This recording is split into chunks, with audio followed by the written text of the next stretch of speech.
Kita ke berita selanjutnya, Tribuners KPU Ambon mulai lipat surat suara libatkan 150 orang.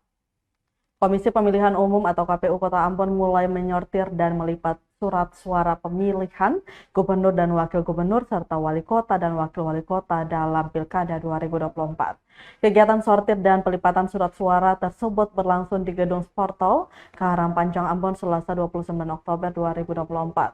Hari pertama kegiatan pelipatan surat suara ini melibatkan 150 orang. Setiap orang yang ingin keluar masuk ruangan diperiksa secara ketat oleh aparat kepolisian. Bahkan mereka dilarang membawa tas, handphone, kamera, korek api, senjata tajam, dan barang berbahaya lainnya.